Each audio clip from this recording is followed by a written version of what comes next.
what we're gonna do, everybody gonna have a minute and a half, and we're gonna go around, right? So we're gonna go first. This is the order. We're gonna go Miko, Dana, Mo, Ty, then me. Miko, Dana, Mo, Ty, then me. So we're gonna have a minute and a half. I got a stopwatch on my phone. Now let me ask you a question. Let me ask you a question before we. Now, as far as we're going on the people that we saw, we're not going on. Are we going on history? You could go on. Are we going on history? Or are we going on the people we saw? I can't tell you who you like or who you think is the. All right. You know what I mean? That's all. So, because I can go back. So that's fine. Well, go back. You gotta go back.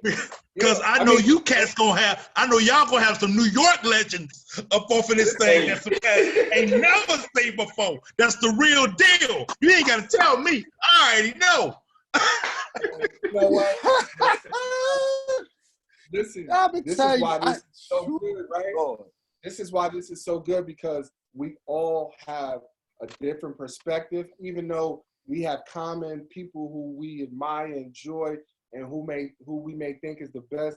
But the reality is that we know different from people in the world. People have different ideas. But what I want us to do is educate people as well, because some people they watch sports, but they don't really know sports. You know what I mean?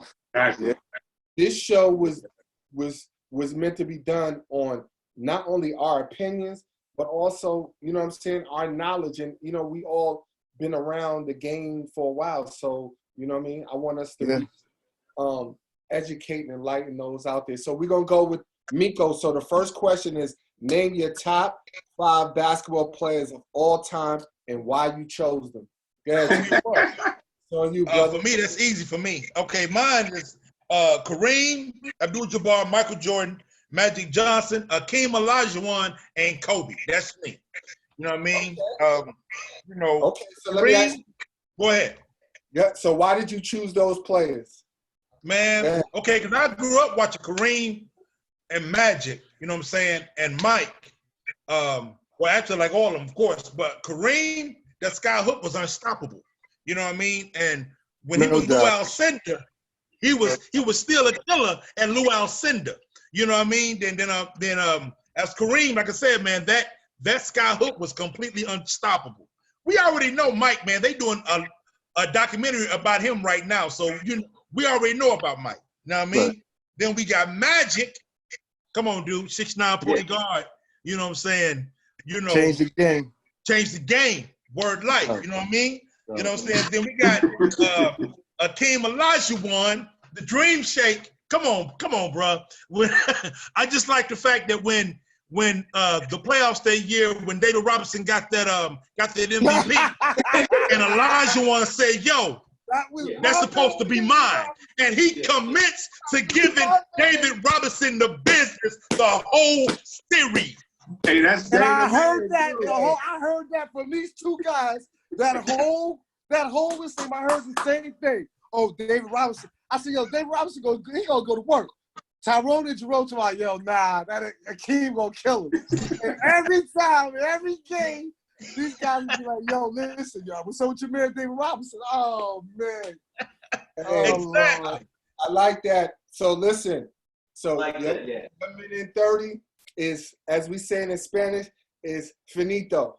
All right. Hey, I got one question. Can we question Miko on the question? Go ahead. Y'all can give him a question. Go ahead. I got one question. How you gonna put LeBron in the top 5, son? I can't do that. You know what I'm saying? Why not? This will be a whole nother discussion. But I'm gonna tell you this. I'm gonna keep it real with you. This is just me. LeBron to me cheats the game, bro. Ooh. Yeah, I love your opinion, but that's my dude. I gotta disagree with you. I love your opinion too, but I gotta disagree because he's one of my top 5. See, and I knew that. See, I knew on this panel, and I already know it's a lot of cats that's just gonna love LeBron. That ain't no question his talent. Dude is a monster for what he do. But LeBron, to me, he cheats the game because you shouldn't be 6'9", 260, flopping off a point guard. Hey, he shouldn't be 6'9", 260, handling the ball the way he do neither. True that. True that. Hey, wrong. Dana up, right? Dana up. 130. Dana. Me? Yeah. Dana, go ahead, man. Good job, Mo. Let's Go go. ahead, Dana. Mine's is Shaquille O'Neal, Okay. Michael Jordan, LeBron James, David Robinson for me, and Tim Duncan. All right. So check this out. So you got a minute. Listen, when I put my hand up like this, that means you got 10. All right. So if anybody want to ask Dana a question, y'all can ask him a question one at a time.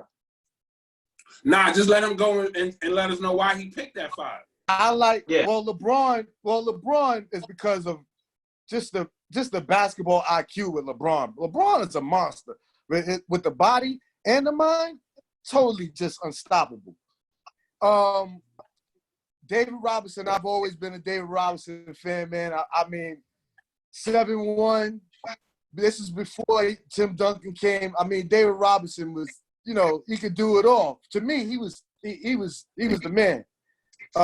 Michael Jordan, I mean, what can I say? We all know Michael Jordan's the best. Tim Duncan, listen, it's a toss-up. I want to say it's a toss-up between him and KG, because I love KG. I do, because I just thought KG did more than Tim Duncan. But I don't know. Tim Duncan, to me, just was, like, so consistent, and he just was, I don't know, man. I just like to just his game. Tim Duncan was a monster, I thought. And who else did I mention? I said, oh, Shaq. Oh, come on. Shaq was a monster. Did you look at there'll never be another Shaq. There'll never be another Shaq. He could move. It's funny because I was talking one night, me and Pat went to go see, Pat knew Travis Best, and we went to Jalen Rose room. Travis Best took us over there. We was talking to him. So he says, man, he said, I got to deal with this big dude tomorrow. I said, yo, man, can you tell me what makes Shaq so much of a monster? He said, yo, first thing, he can move. He's quick as I don't know what. He can get across the lane, and he's just a monster. And I said, he moves. He said, yo, you would think a guy that quick, that big, wouldn't move as quick. He said, yo, he could be across the court. He said, and once you drive, he's so quick he can get right to the front of that basket. He said, you wouldn't think so. He said, but he was a monster. Shaq was a monster. There will never be another one like him.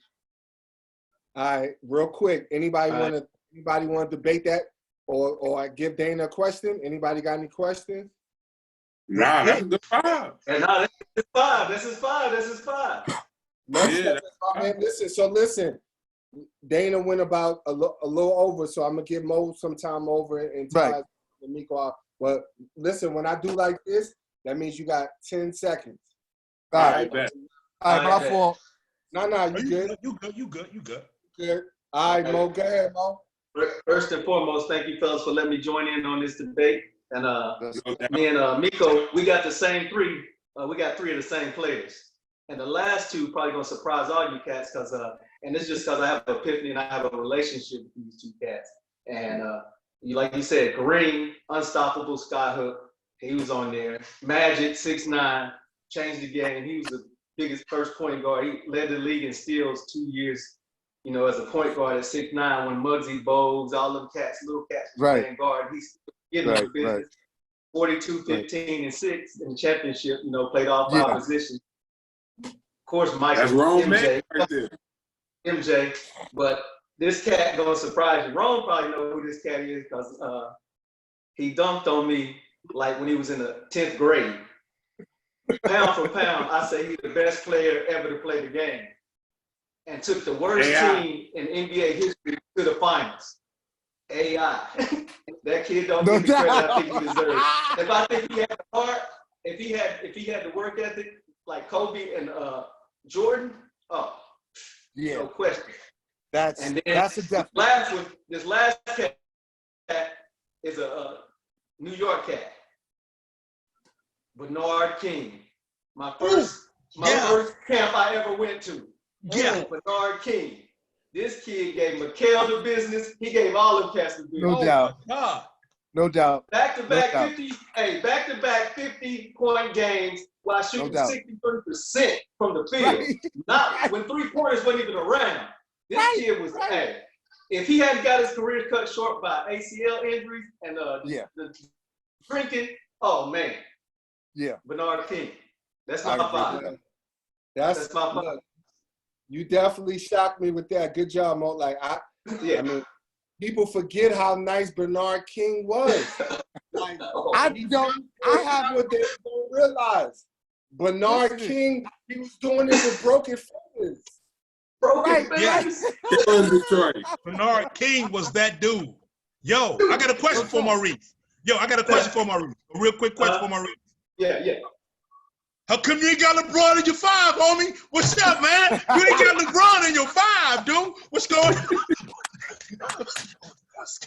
Hey. Bernard King? For real? Bernard and no LeBron? What? Hey, I ain't got no Kobe either. There wasn't enough room. Y'all crazy. Yeah, crazy. Anybody else got anything for Mo? Great list, bro. I ain't gonna front. That's a good list, Mo. That's a good list. I ain't gonna front. That's a real good list for sure. Today we supposed to be talking about practice. Yeah, You ain't lying, Mo. He would have been. He if he had the work ethic, forget about it. Oh yeah, forget about it. If he played now when there was no handshaking. Right. He'd be averaging 40 with these dudes. Yeah. Especially with the 3-point. Ty, it's on you. All right, Ty. Oh, so now, all right, my 5 is I'm going with Kareem, Jordan, LeBron, no doubt, Magic, and Kobe. Right. and I'm not going by who I like. I'm going by those are 5 nicest. Like I don't think you think 5 nicer than that right there. I don't think so. I mean, you know what? You got it. I mean that. Yeah, like look, think about it. Kareem, Jordan, LeBron, Magic, and Kobe. Like, I mean, right. And I don't even like Kobe. Don't get me wrong, but I love the Black Mamba. Right. He said, I don't like Kobe, but I love the Mamba. The Mamba, like, it's totally different from Kobe. Right. Kobe was a killer, man, for sure. Yeah. Total. For real.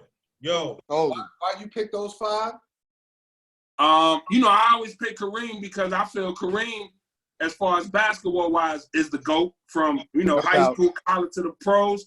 Resume, he the GOAT. Yeah. Then I pick Jordan because in the NBA, he the GOAT. Then I pick Magic because he changed the game. He 6'9" point guard, and I never really liked Magic. Isaiah was my dude, but Magic is that dude. And then of course LeBron, he done took the game to all he is Magic Johnson 2.0 with more hops. Same mentality and everything. And then of course you gotta go with Kobe, man. Like I never liked Kobe because I always thought he was the knockoff of MJ, but the Mamba is that dude. They ain't a bad knockoff though, be honest with you. I feel the same way, Ty. I feel the same way, Ty, because when I moved to California and I wasn't a Kobe fan, but when I went to California in 2000, 2000, and I watched the Lakers every night, man, he used to do so much incredible stuff. I was like, nah, this dude he's everything. Yes, sir. I mean, the stuff he used to do on a nightly basis, man, like people don't understand. Like I used to watch those games. I used to go to some and I used to watch them. And I used to particularly watch him, and he was, oh my goodness, the stuff he used to do. I mean, they don't even have everything that he used to do. Yeah. But I mean, Dana, when Kobe was going through his trial, I lived in Denver. I was stationed in Colorado, and I had season tickets to the Nuggets. And man, they would be calling him everything but a child of God. And he would just block out the noise and just give him a double nickel like it wasn't nothing. You know, on a nightly basis. Like, I mean, I didn't have him on my list because, you know, I got Jordan, but, you know, right. Same thing. Grace can do that. You know?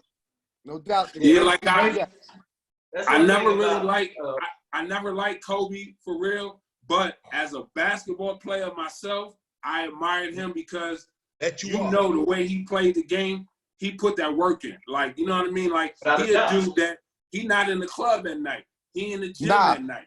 That wasn't him. You know, he was strictly a hooper, man. So I gotta respect the mama for that. Hey, Jerome, just real quick, because I know that you next. Just real quick. The reason why I got Kobe there too is because at first, man, I hated Kobe. I'm not gonna lie. I hated him. I was like, yo, this dude comes to the Lakers. I want you to play more like Magic Johnson. Don't try to play like Mike. So I hated him. But when I started liking Kobe is 2000, the All-Star game. Everybody was saying that everybody was out partying and stuff like that. Kobe called Gary Payton and said, look, I want to be a better defender. I want you to show me how to be a better defender. He out there working on this game while everyone else is partying. And Gilbert Arenas made the best argument for Kobe even being in the discussion. Gilbert Arenas said, yo, the reason why I put Kobe in that GOAT discussion, because Kobe ain't even supposed to be in the discussion.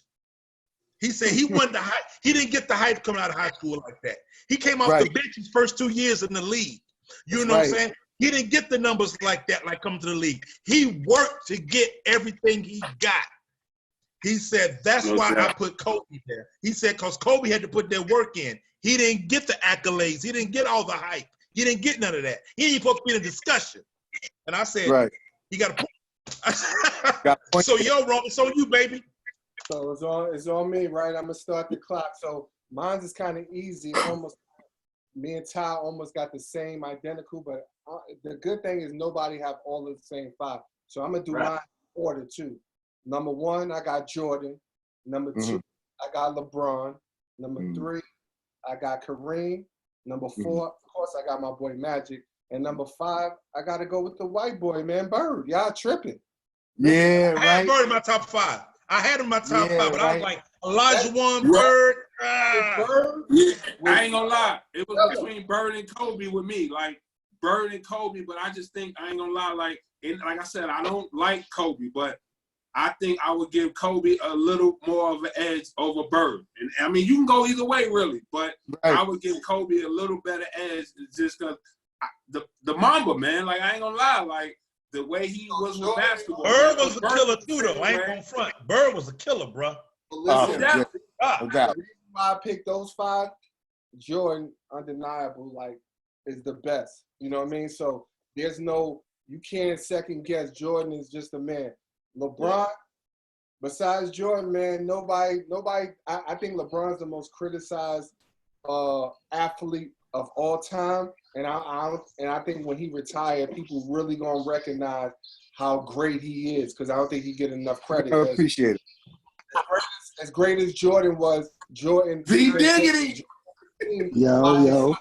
What up, Vic? He had to wait till Scottie Pippen became who he was. In order, we seen LeBron take them 2007 Cavs. Right. Number 3 is Kareem, the most unstoppable weapon. Number 4, who did I have? Number 4, I had Magic. That's my Magic of all time. There's no better leader in the game other than Magic. And the reason why, this is why I took Bird over Kobe. It was a debate. I think Kobe's more talented than Bird. But the reason why I picked Bird, because if you notice all the players that I like, it's kind of how I play. I like team players. Kobe was great, but he wasn't the best team player. Bird was a straight team player, and people forget, before Jordan, Bird was the real NBA killer. And the biggest people forget that. That little white boy was killing everybody. I seen him destroy Magic in them, Dr. J, everybody. Like Bird. And people, you know what's crazy? People don't realize that Bird averaged for his career 24, 10, and like 6, 7. Like he wasn't Like he was, Bird averaged double-figure boards, like a center. Right. Yeah. You know what I think that so that was my 5, man. I'm done. So Vaughn, you just got on, man. We everybody went around so far, and we doing our top 5 NBA players. So I want who's your top 5, and then explain why. Hold on 1 second. Somebody got some background noise? Who's that? Nah. All right, go ahead. Yeah, Vaughn, who's your top 5? It sounds like background noise. Yeah, hold on a second. Let me go into the facilities. Yeah. Hey, and I'm letting y'all know now, Vaughn gonna hate on Jordan, so he ain't put Jordan in the top 5. Listen. That's why it's his top 5. Pick who you want. That's why it's mine, G. It's crazy because when I got the email and I wanted to do some research, and I didn't get a chance to do the research because I was running around and everything. But my top 5, and I'm just going by players that I watched and that I like. So for me, number 1 would be Magic. No doubt. Magic, you know what I'm saying? Rome knows I was heavy with them Laker boys back then. No doubt. I just like Magic's style. I like how he controlled the team. Yeah, I like how he controlled the team. Number 2, I'm going to go with LeBron. You know what I'm saying? I think LeBron is incredible. Number 3, it was the Big Pat. Nah, not even. I'm gonna go with Shaq. He went with I had to take Shaq. I had to take Shaq over my man Pat. Number 4, and this was hard for me. This was real hard for me. But I'm gonna go with Jordan. Oh no! Yeah. That hurts, B. That hurts. And for number 5, I gotta get my man AI. There you go, baby. Okay. That's Yeah. Mo's man. That's my man. Mo's man. I gotta go with AI. Yo, That's a good 5, B. That MJ hurts, man. That hurts my heart. Because I don't rock with Jordan at all, B. But you just can't deny it. You can't deny it, though. You can't deny it. And I witnessed the massacre firsthand, so it is what it is. Hey, remember, I was a Dominique fan. What was that Tupac said? I won't deny it. I'm a straight. Right. Remember, you guys, Roman Ty used to get on me because I was a Dominique fan. I was a big Dominique. No. And just imagine if it had went down the way it was supposed to have went down. The Lakers were supposed to have selected Dominique first instead of James Worthy. But they went with Worthy instead. Nah, it went right. They went right, though. The Lakers were supposed to get Dominique. Dominique and Magic? Nah, but I don't think, but Dominique was more like he needed the ball to get off. I think Worthy just fit better with, because I think sometimes that's what people don't realize, like, 2 nice people might not fit just because they nice. Like, so you can take people that's not as nice as them that'll fit a lot better. And I think Frazier and Monroe. Walt Frazier and Earl Monroe. That's what worked out. That's what makes LeBron. Let me say this real quick. This is what makes LeBron so special, right? Out of all of the great superstars, and there's a whole lot of them, you know, from Jordan to Kobe to all these guys. Like, Kobe ain't playing with no other superstar, which we already seen that. He's not doing it. Right. He's not taking no backseat. Nobody. LeBron is a special player, man. I'm trying to tell you, this kid could play in on any team under any circumstances. Yes. As long as he got 2 other superstars with him. As long as he got 2 other superstars with him. Yeah, real quick. Let Mo say something real quick. Go ahead, Mo. I was just going to ask if he didn't leave Cleveland when he won a championship. Probably not. Say it again. If LeBron never left Cleveland, would he have won a championship? Not he won 1 week. He won 1 week Cleveland. But that's when he went back. He never left Cleveland. Yeah, they would have never got Kyrie because they wouldn't have been. Their record wouldn't have been terrible for them to get the #1 pick. So, I mean, you never know. You know what I'm saying? Yeah. Right. They added that's just like that when they say Jordan would have won 8 in a row.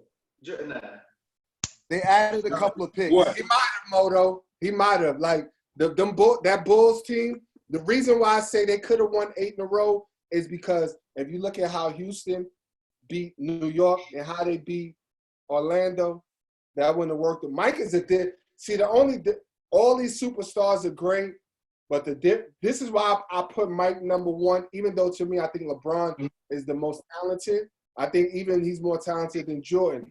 The reason why Jordan is #1 is because when Jordan plays against another superstar, you know the difference. Like he lets you know who's the best. Yeah, it's not even close. Yeah. No doubt. And that's the difference. That 93 Suns team was better than the Bulls. If you go back and look, that Suns team was better. But the difference was you had Barkley and you had Jordan. Jordan averaged Barkley averaged 27 and 12, but Jordan averaged 41.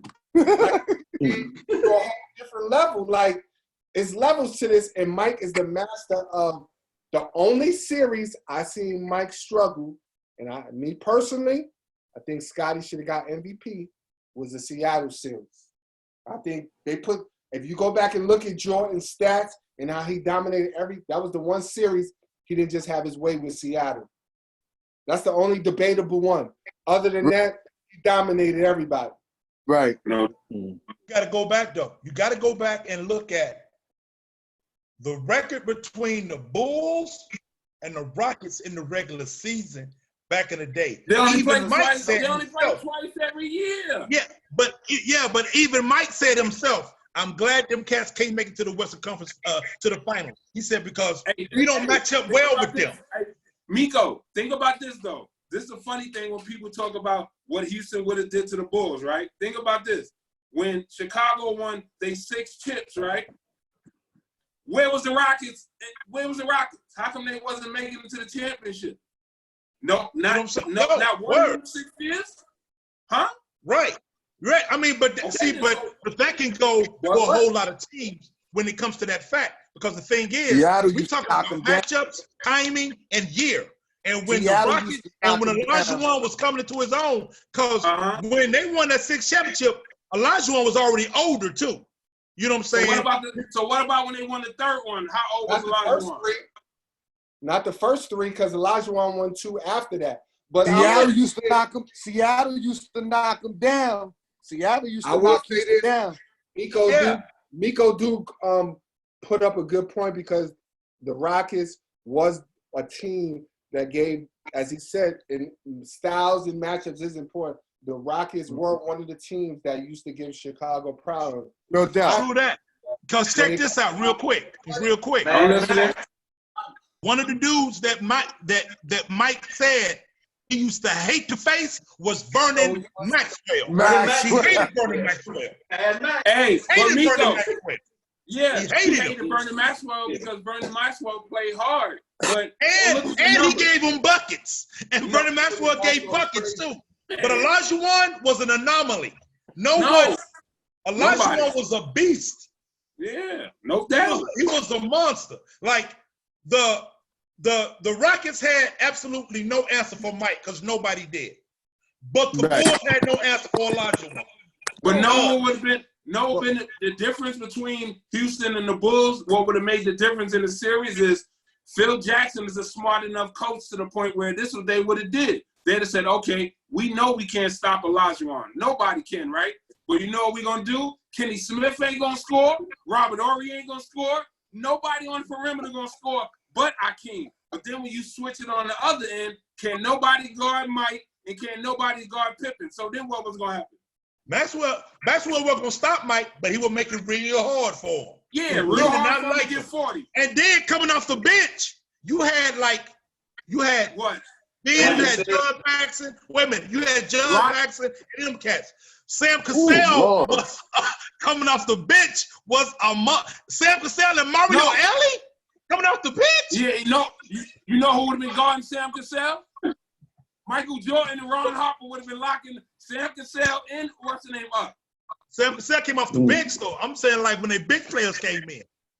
No, but think about it. Jordan playing 40-something minutes in the playoffs. He ain't gonna be on the bench that long. We talking about alien-looking Sam Cassell. You know what I would have liked to see in that matchup though? I would have liked to see Chicago's bigs, because Chicago had 4 centers that just fouled you and took up space and hit you. I would have loved to see Chicago 4 going at a large one. Yeah. And how large one was fun. No, Dream would have been killing them, son. Don't get it twisted. Like, Dream gonna kill them. But I'm saying he would have had to work for that because they had the bodies, dude. Get his and lock everybody else up. Because think about it. Nobody on Houston could score off the dribble except Sam Cassell. Kenny couldn't do it. Nobody. So you put Jordan on Sam Cassell, so he's locked down. I mean, it's a wrap for Sam. What I'm saying, at that center spot, Phil had 24 fouls to give. And he was going to get a lot of them was going to get them 24 fouls. Look, Chicago had great centers. Chicago had decent, good centers. None of them was Shaq. And you see what Olajuwon did to Shaq. None of them was Shaq. And you see what Olajuwon did to Shaq. Gave him the business. Yeah, he did. He did give Shaq, but I tell you what, Shaq still put up the numbers though. Yeah. Hey, real quick, so we can stay on course. Right. So now we're gonna switch it from basketball to football. I'm really interested. This is tough. This is a tough one. I know what my 5 is. So check this out. We're gonna go. Who are your top 5 quarterbacks of all time, and why? So this is the order since Vaughn, since you came in. We going Miko, Dana, Mo, Ty, Vaughn, me. All right. So we're gonna go. Miko, hold on, and we're gonna try to stay as close as we can through our time. All right. So Miko, hold on. Let me reset them. All right, it's on you, brother. You got it. 1:30. When I put my arm up, you got 10 seconds. Word. All right, check it out. Okay, so my top 5 quarterbacks of all time: Joe Montana, Dan Marino, Warren Moon, Terry Bradshaw, and I gotta say Doug Williams. I got to, because Doug got so disrespected, man. They disrespected Doug so bad after winning that Super Bowl, because he wasn't supposed to win that Super Bowl. He wasn't supposed to do that. You know what I'm saying? And then he could get a contract after that. I mean, they disrespected that cat so bad. Warren Moon, of course, we know he had to go to the Canadian League to light it up before they brought him back. He had to go to Canada and light it up for them to be like, okay, this dude the real deal. You know what I'm saying? And then we got Joe Montana. We already know what he did. Like Dan Marino, he had an arm out this world. Him and Warren Moon could throw that ball almost the length of the field. And I was a Pittsburgh Steelers fan like back in the day, so I used to like to watch Terry Bradshaw. You know what I mean? So that's my top 5. You good? Lord. Yeah, I'm good, dude. All right, so we gonna say he good. That's Warren Moon. What we gonna do? We're gonna talk about that. We're gonna talk about who people pick later, but for now, we're gonna get through this. So we're gonna go with Dana with his 5, and then we'll have a question afterwards. All right. I'm gonna tell you, man. I really don't have a 5. I'll give you what I got though. Tom Brady. Okay. Warren Moon. Yeah. Peyton Manning. Joe Montana, and Dan Marino.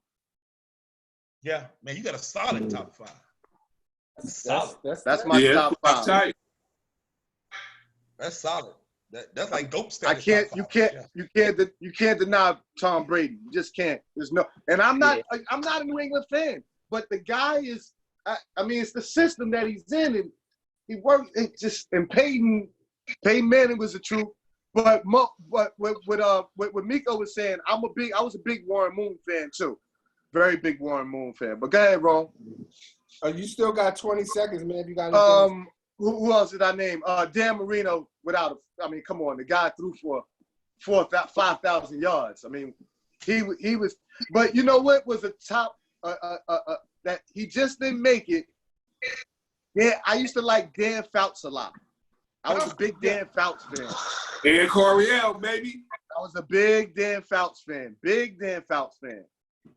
All right, good job, good job. So we go with Mo next. All right, so mine is similar. I had, of course, I got Montana, 4 chips. Bradshaw, 4 chips. Got Dan Marino, one of the greatest. I put Peyton on there. Yes. And then I with I couldn't leave Tom Brady off. You can't. But personally, I would like, just because how Mike Vick changed the game and made it classy for, cats like Lamar Jackson and all these cats now, I could put him in my top 5. But, I had him like kind of right outside my top 5 along with Drew Brees. Them cats just just do it. But yeah, the fact that, cats went for solid 5. 4 times and didn't lose, and then Bradshaw went 4 times and didn't lose. That's just hard to do. That's crazy. When you got a cat like Jim Kelly that went 4 times and lost all 4 times, you got a cat like Frank Tarkenton. How many times did he go and lost? So like 4 times, 4 or 5 times too. So because he lost to my Raiders one time. Right. They lost. Kenny Stabler was a bad boy too, Dana. I wanted to throw Kenny Stabler, but he just, I wanted to. It just don't. Just the stats. I think the stats just don't match up where I want. Right. All right. Yeah. So listen, now we're gonna go. We're gonna get. That's a good list, Mo. We're gonna go with Ty. Who's your top 5? I'm just picking 5. I ain't going in no certain order, but I gotta go. Of course, Joe all day. Montana. Ain't no discussion on that. Then Brady, Marino, Peyton, and then I get caught up between Drew Brees and Bradshaw, but I gotta go with Bradshaw because he got more tips. Right. Yeah. Right. That's a solid 5. Solid 5. Brees, that Drew Brees, Drew Brees don't get enough credit, son. He don't. Yeah. He do down here where I'm at. I'm in Mississippi. I'm hitting him up. He get him out here. You're right, Ty, because 2 of those losses wasn't even on him. Right. The Minnesota Miracle and then the referees. Hey, both of those guys. Who that? Who that? Right. That's but he be putting up numbers though. Yeah, that's what I'm saying. When his fault. I'm gonna put Bradshaw over Drew Brees as my 5th though. Even though I don't suspect with Drew Brees, Bradshaw do got them 4 chips. Right. Right. Cool. All right, so we're gonna move on. We're gonna move on to Vaughn. It's on you. All right, my 5 quarterbacks, and these are just the dudes that saying that I like or I respected their game. It's going to be Brady, Joe Montana, Dan Fouts, Brett Favre, and Michael Vick. All right, no doubt. I can. You know what? I can't dispute that. How you leave out Peyton Manning though, son? Why I lived out Peyton? Yo, man, yeah. I'm a Giants fan, and Eli's a bum. I'm not rocking with nothing, Manning. I'm good. I'm not rocking with nothing, Manning. I'm good. Want to know, yo, son, why you put Peyton on your list, son? For real. For real, son. Like, you gotta let me know. Cause I ain't gonna lie. With Peyton Manning, man, I look at it like, as far as the quarterback position, and because Peyton Manning was a quarterback and the offensive coordinator at the same time. Like, his knowledge of the game is crazy. No doubt. No question. Hey, regular season, Peyton Manning got to be on there, but playoffs. He ain't messing with Cool Joe. Hey, Cool you Joe up, got right? him all come play on. So you up? You up, Rome? All right, here's my list. I'm doing mine in order. All right. I know you're number one. I know you're number one too. Number one. You know I gotta pick my man Joe. Never threw an interception in the Super Bowl. The best quarterback ever. When your money's on the line, I'm picking Joe over everybody. Number two, I gotta go with the surgeon, my man Peyton Manning. I don't look at regular season versus playoffs because those New England teams is just better. People don't realize, and they don't talk about it a lot, but a lot of the Super Bowls that the Patriots won earlier, their defense was outstanding. So it wasn't just Brady. And they never beat nobody by more than double figures until the last Super Bowl. Every Super Bowl was 3 points or less. And That's right. Number three, I just said that. I got to give him his props. Can't leave Brady off, even though I wanted to. Just can't. You know what I mean? Brady's the truth, whether you like him or not. But like I always tell everybody, my man Montana's the GOAT. Because how your man lost to Eli Manning and the Giants twice. I don't understand. Number one. Number four, I got to go with my man in New Orleans, Drew Brees. I think Drew Brees is one of the best to ever do it. And my five might shock y'all, but I'm going with that bad man up in Green Bay, Aaron Rodgers. That's my number five. You can't go wrong with Aaron Rodgers. Yeah, you can't go wrong with Aaron Rodgers. Nah, you can't. I like that five. With Aaron Rodgers on New England? Come on, man. I like that five. Aaron Rodgers throw that ball better than anybody I've seen. New young boy, man, Mahomes, he on a whole different level. But he coming. That kid is a. Oh, Mahomes, forget about it. Yeah, forget about it. Even though we gave them that Super Bowl because our coach stopped running the ball. Right. And 2 Super Bowls in a row he lost with Atlanta and now with us. But right. No doubt. But there's no running the ball. They should have lost that game. Right. Right. Mahomes is the truth, so I gotta give props where props is due. No doubt. Right. Anybody got anything before we start our next question? Nah. No, those are all right. So that's solid. But I'll say this though, like real quick. My thing is when it comes to a lot of quarterbacks, I just support any team, almost any team, but pretty much any team that got a black quarterback. Because I understand what you got to go through just to play their position. No question. How they constantly getting disrespected, how they constantly getting lowballed on contracts, how Donovan McNabb all the way down. Yeah, how so many of them cats, because we could have seen a whole lot more, but they had to change position before they even came in the league. Because you had a lot of people coming out of college that was monsters as quarterback, but they like, no, for you to come in the league, you got to be a wide receiver. My father, I mean to interject, Miko. My father used to like, you know what my father used to like? And he was very upset. He used to like, if anybody knows his name, Jim Gilliam. Oh, yeah. Jim Gilliam was a black quarterback. Used to play for Pittsburgh. Pittsburgh Steelers, right. And he should have been that quarterback for Pittsburgh, but they wasn't gonna let that happen with Terry Bradshaw there. That wasn't gonna happen. My father was a big fan. Anything black, as far as black quarterbacks and stuff, you know, he grew up in Brooklyn, so he went to go see Jackie Robinson, and you know he didn't like the Yankees because they didn't have black players. He didn't like the Jets. He liked Pittsburgh because of Mean Joe Green and Mel Blount. There was a lot of black stars on that Pittsburgh team. Oh yeah.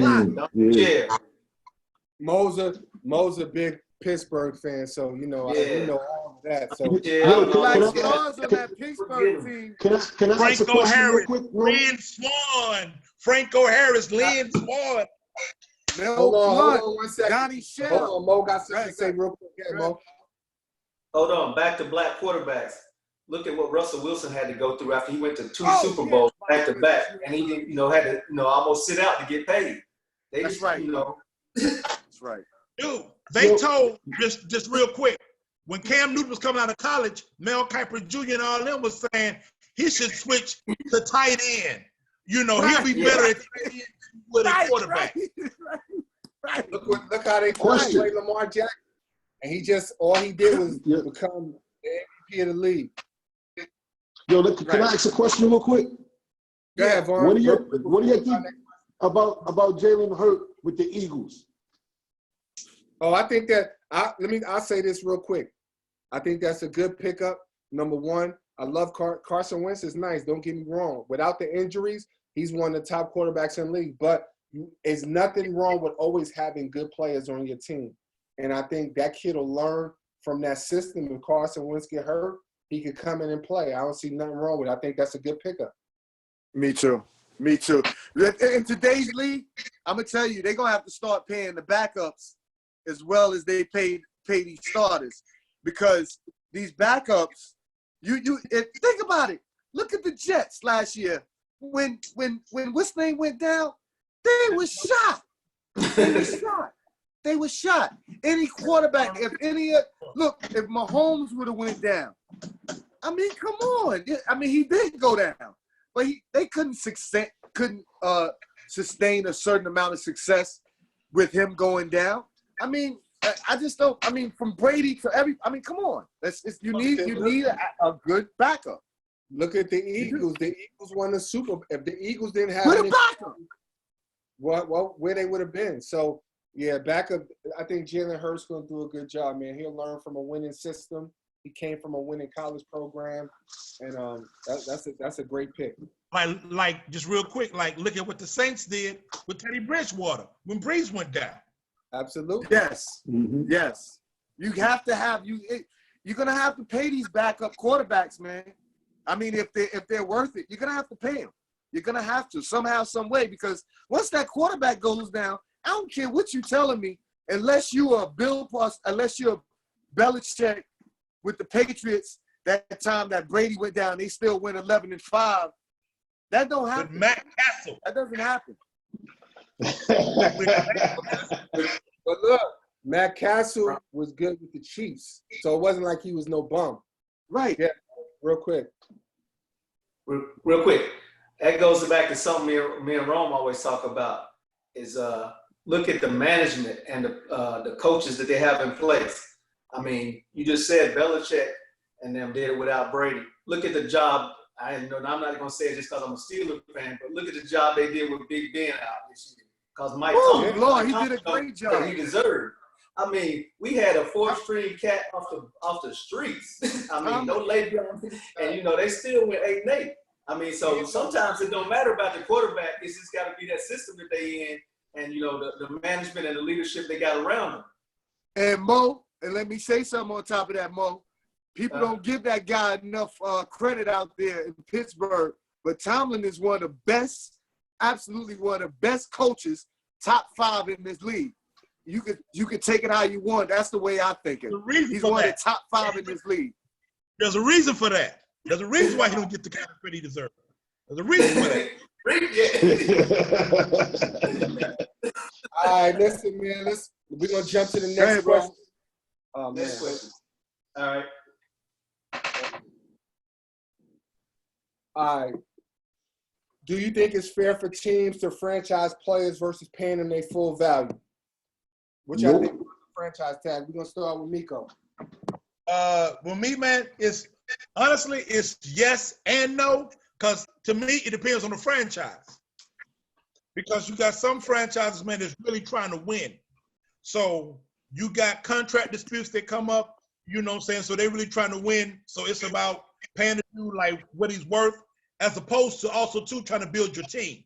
So you need that. So you need to free up some loot so you can build a team around them. So when you got dudes that's worth what they should be getting paid, yeah. Then you got some franchises who just want to keep a player around because they put butts in the seats. You know what I'm saying? But they ain't trying to win anything. The franchise is terrible. You know what I'm saying? But they franchising these dudes, they can't go somewhere else to win. Now that right there, that pisses me off. You know what I mean? Because you got cats that really want to go somewhere else to win, but they get franchise tag to play on this terrible team again next year. Right. Yeah. So yeah. Right. I could get with that. For me, homemade, son. Hold on. All right, so who next? Dana.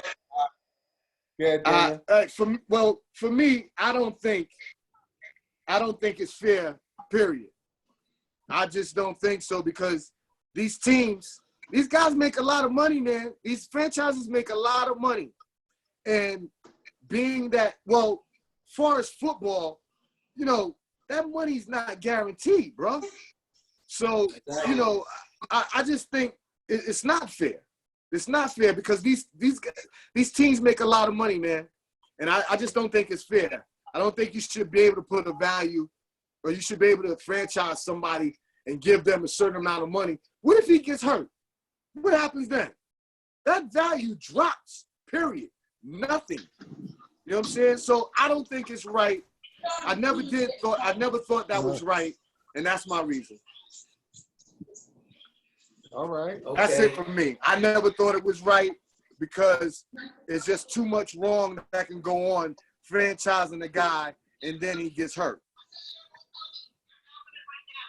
All right, and I'll piggyback off. What I got to say on that. We're gonna go with Mo next. Okay, I'll piggyback off what both of the guys said. I mean, for one, I'm 100. The NFL contracts aren't worth the money they're written on. Like you said, once they guaranteed money up. What's the background noise? Is it, you know, what's that? Nah, that was probably V. That was me. My bad. Saying, yeah. You know, once that guaranteed money is gone, it's like basically a franchise tag anyway because it's a rep. Because if they get hurt, like look at Todd Gurley. He didn't get all that money, that contract that everybody thought he was going to get. He got that guaranteed money. Unless you got a contract like Kirk Cousins, I mean, the franchise tag worked lovely for him. I mean, no way was he a top 5 quarterback in the league when he got franchised twice.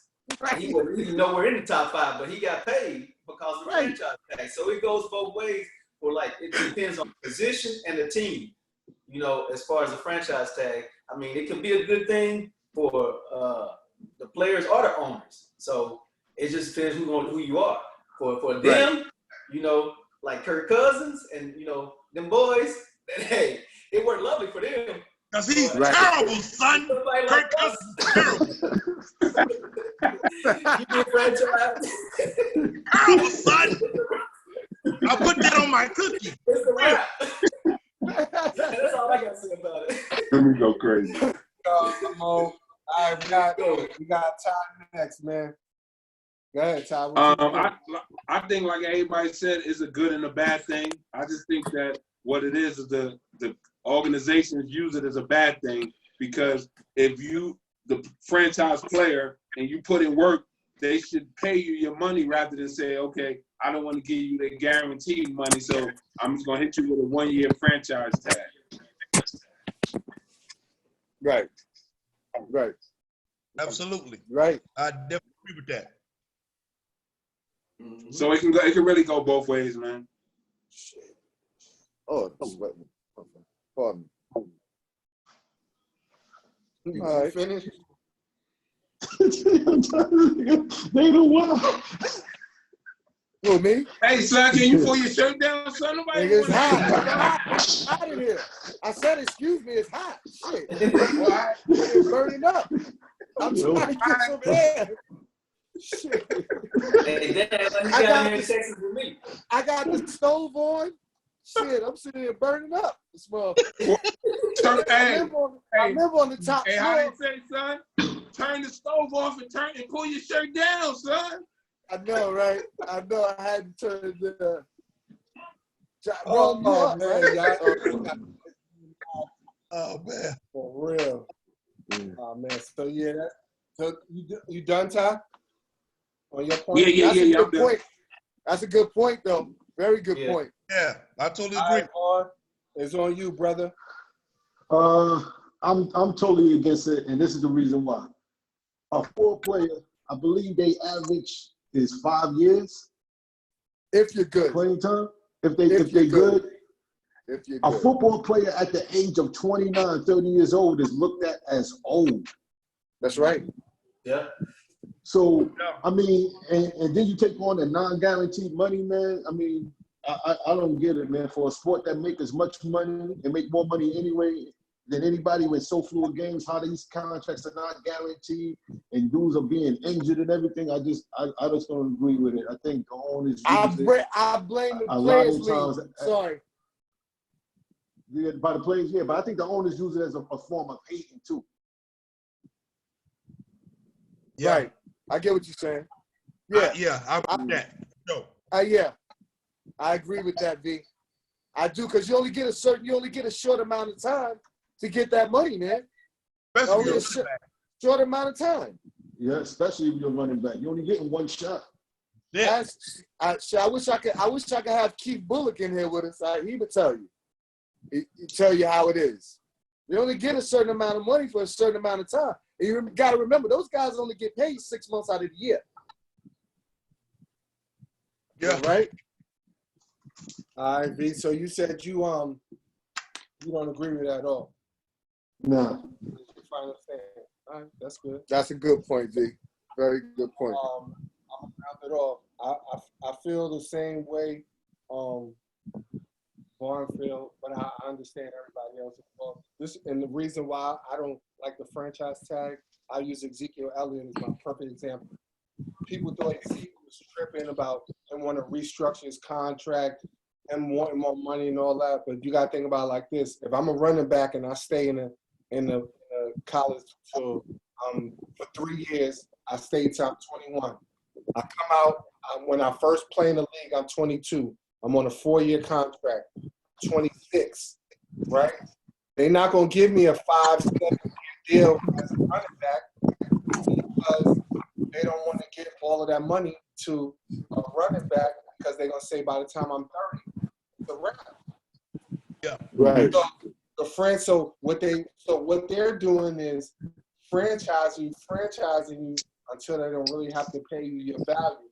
Now, if you guarantee my money when I first signed as a rookie, then you can franchise me because I already made my money on the front end. So if you franchise me, you're still gonna have to pay me according to my peers. But if you put me on a rookie contract, right? And I don't really get paid, and now I'm not a quarterback because their value is totally different. No doubt. Y'all get to keep on saying.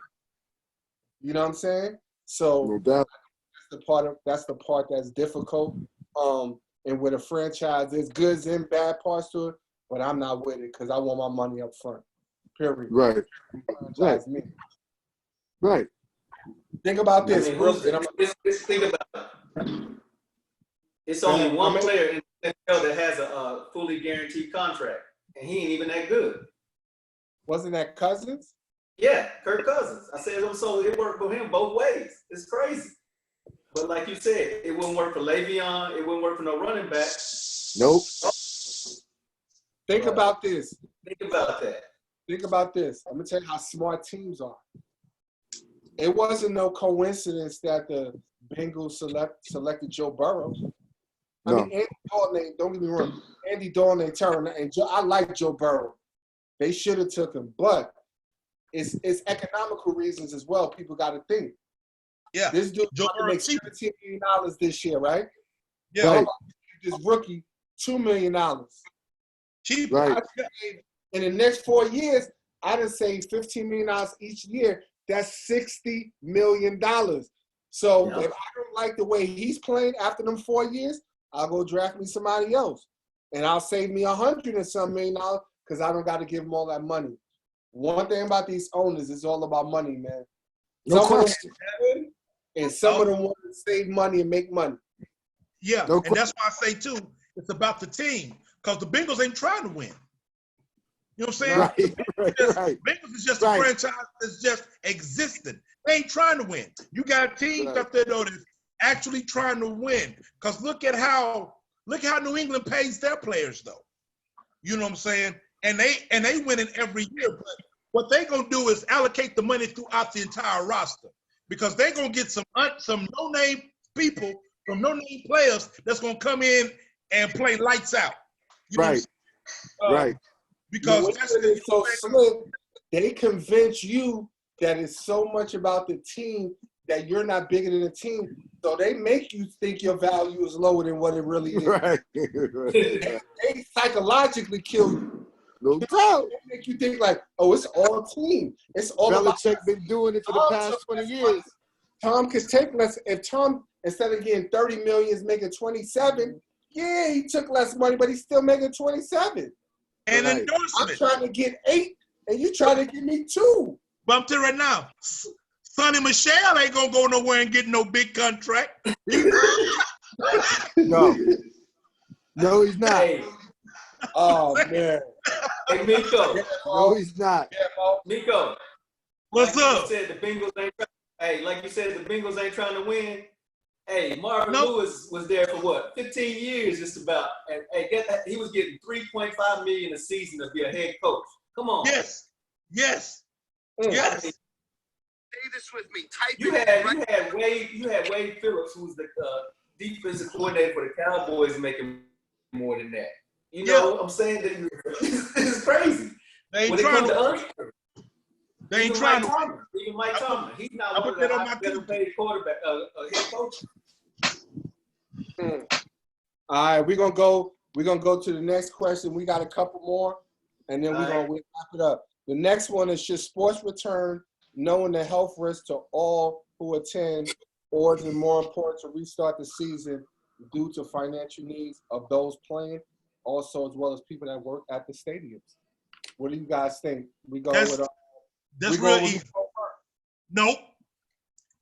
That's real easy. Nope. That's real easy. Watch this. I'm gonna say it again. Nope. What? If you didn't understand it when I said it then, I'm gonna say it as if Bernie Mac was saying it. Hell no. Let me tell you something. No. Let me tell you. Ain't no way. Look at me when I'm talking. I'll be right down. Let me tell you something. But no. You're right. Because these teams and these players see more money in a year than I'll see in my entire lifetime. So if you can't manage your money to the point to where you can sit out when stuff ain't going right, and you got these millionaire and billionaire owners of these stadiums, then you should be paying your people, you know what I'm saying, something, even though, because millionaires and billionaires can actually take a hit financially. They can take a hit financially. It's the people that's working in these places that really can't take a hit financially like that. So they should be paying. Even though ain't no sports going on and none of that, they should still be paying them regardless. You know what I mean? So that's what I feel about that. And you got these players, if they manage their money right and invested their money and things like that, when the season wasn't going on or something ain't going on, they still making money. You know what I'm saying? That's how I feel about that. You know how I feel about finances, Rome. You know me. I put that on my cookie. All right, we're gonna move along for time purposes. We're gonna go next with Dave. Hey, real quick, Rome. I just wanted to say something about that too. Go ahead, Mo. Yeah. You look at the NBA and the NFL. Who's the majority of the players? What? Any sports. And who's the majority of the people that is affected by this coronavirus right now? Us. So to piggyback on because I mean it's affecting us. I mean, even if we did, it's gonna affect us even that much more because they're gonna go around their parents, their older parents, and this and that, family members, and it's gonna be a snowball effect. That's why I say no. Yeah. It's absolutely would be more detrimental to us than anything. And for one thing, we do know how to survive without. So, I mean, it's like damn if we don't. So no, we shouldn't be playing. I mean, we've been doing without sports all this time, and everything else been going well. So nah. That's a good point. I feel the same. I feel the same. I'm on. Well, I don't. I'm gonna say no, of course, because I wouldn't want my mother to go back in that damn stadium knowing that this shit is going on. I would not want my mother going back in them. And she worked in the stadiums for 47 years. So I would not. And, that's just, no. No way, no how. I mean, unfortunately, it does affect the people that's going to get hit the worst are the concession workers. Those are the people that's going to get hit the worst. You know what I'm saying? So I feel for them, but at the same time, I wouldn't want that to start up and for them to lose their lives because, you know, these guys are money hungry. Nah, no way. Exactly. And Rome, Right. another note, they sent my jet. The jet sent me an email talking about they want to defer my payment and for 2 months or something like that. I'm like, y'all might as well just defer that all year because there ain't gonna be they ain't playing no football. I'm not going to no football game. And they play Cleveland again. I'm not going. Ain't no way. Nah. They can have it. So my answer is no. All right, Mo, it's on you, Mo. Right. I just said, but I said no because, I mean, like you said, I mean, we damned if we do, damned if we don't, because it's going to affect us either way. If we go in the stadium and then we got parents and family members that we go home to after they wouldn't play the sport, it's the snowball effect. And then if most of the workers in there is us. So, I mean, right. No, it's not healthy for us nowhere around. I mean, diabetes, blood pressure, everything else that we got to deal with, there's no reason we should be even thinking about having sports. Word. Right. I got asthma, so. Right. I like that. Yeah. All right. Ty, what you got, brother? Of course not. I don't think they should start it back up. But the only thing I feel for is like the regular people. Like I don't feel for no players. I don't have no remorse for no millions and billionaires because you should have money sitting aside where you good. But I think they should find a way where these, the people that work in the stadiums or work in the concession stands or, got little vendors outside the stadiums, they need to find a way to pay them to make sure, even if you don't pay them everything, pay them something so that they can survive. But a millionaire and a billionaire, like we always say, all the money you got, if you can't survive, it's something you doing wrong. Right. Word. Right. Word. Absolutely. All right. That's good and direct. Vaughn, what you got, brother? Oh man, nah, man. You can't even play around with that, man. I ain't with that. I mean, I'm on the front lines with I'm an EMT, so I'm seeing it firsthand, and it ain't worth it, man. It's really not worth it, man. You can't put a value or a monetary value on life, man. We can wait. No doubt. That's coming from a man that's working on the front line. Yeah, for real. Yeah, because he said straight up, I ain't with that at all. Period. I'm just with it. All right, Ron, what you got, bro? Man, I mean, y'all already know my answer, man. I mean, I got it. You know what I'm saying? I had the coronavirus, so that's right. I wouldn't want nobody out there, having to deal with that. You know what I'm saying? As much as I love sports, and I want to, piggyback off of Vaughn because, that's my dude and he's on the front line. And, we've had discussions about some of the horror stories in New York, like, places where they're holding the bodies in the vans and stuff like that. Yeah. They not even burying people, taking them over either a part of New York and just burying people, not seeing their families and stuff like that. But the other part of me is 33 million people filed for unemployment, a record high. Like people, I watch the news a lot. I watch CNN, MSNBC, man, and just some of the horror stories, man. Like we're all in a position where we okay, but every day I think about people who don't have nothing. You know what I mean? Like they can't even feed their family. I'm looking at the line. Mo was talking. I'm looking at the lines in San Antonio. 10,000 people out there going to get food, and that's just 10,000 people. 10,000 people they saying in cars, but it's like 2 or 3, maybe 4 in some cars. Yeah. So it might be 40,000, 20, 30, 40,000 people out there.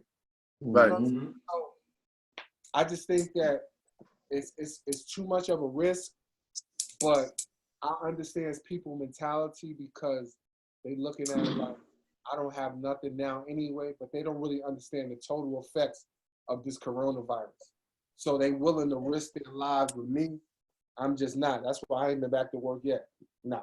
Right. Until I'm healthy, it's a wrap. Right. Really? That's the way it is. Yeah. Show. Yeah, I just started getting out, like really, walking out and getting out, man. You understand? I mean, it's real, man. Shit. I want to tell you. This next question, y'all. This next question is gonna raise some debate. So I'm definitely looking forward to hearing y'all on this one. All right, number 5. In your opinion, what makes someone the GOAT of their sport? Is it rings, stats, or popular opinion? So we're gonna start off with Tamiko. Now, for this one, I want everybody to just listen to what nobody speak on what nobody say until they done, because I want to hear all of this, because we should have some interesting comments. Hold on, Tamiko. Let me get my start, and it's on you, brother.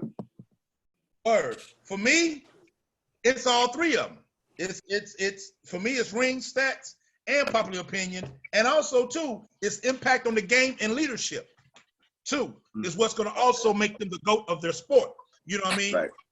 I'm just going to go back to something that Rome that you said earlier. I'm at the call you out on this because you said that my man Kobe wasn't a team player. It's hard to win 5 rings without being a team player.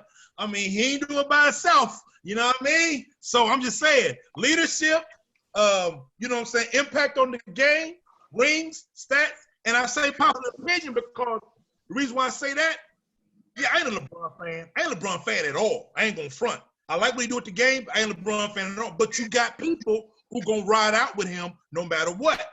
You got people that's gonna ride out with Kobe no matter what. You got people that's gonna ride out with MJ no matter what. You know what I'm saying? It's just, you just gonna have these people that their player is their player. No matter what's said, no matter what's done, they're gonna ride out with them. So that's the popular opinion point about it. Because if you want to hear great stats about LeBron, just watch Fox Sports. Nick Wright and Shannon Sharp love LeBron. You know what I'm saying? They ride out with LeBron no matter what. You know what I mean? Right. So that's what I'm saying. Popular opinion, people are gonna ride out with their player who they like, just because they like them, no matter what is said about them. So I believe all three and impact of the game and leadership. Okay, we're gonna go with we'll come back. We'll have a little a group discussion, but we're gonna let everybody say their point. All right, Dana, go ahead. Mine's is simple. Stats, rings, leadership. Yeah, stats, of course. I mean, rings, it depends. It depends upon which people have rings. I mean, Robert Horry got, how many rings? 7. A lot of people have rings, but it's just the fact of, how, what was their impact? What was their impact on the game? Yeah. And it's another thing. Did you dominate during your era? That's what I think a GOAT has. It's a little something to do with it. Did you dominate during your era? Were you a dominant player? You can go down the line. I mean, I'm a baseball fan, so when I think of a dominant player, I think of A-Rod. I think of Mike Trout. I think of people like that. Basketball, Magic, Jordan, LeBron, Larry Bird. Like I said, I think it's a combination of stats, leadership, rings, not so much. But I think it's, did you dominate in your era? Were you a dominant player? And that's what I think GOAT has, that's what I think it is for me. All right, Mo, it's on you, brother. All right, I don't know if y'all can see that picture in the back of my in my background. Yeah. Over here. My thing is not about stats, not about rings. It's about the impact you had on your sport. How did you impact that sport? And then, like y'all guys said, how you dominated that sport. And not only how you dominated that sport, but who you dominated in that sport. That sport, right. You got to think about who you, like Jordan, come on, let's be real. Half these cats in the league now, I don't think they could have played back then.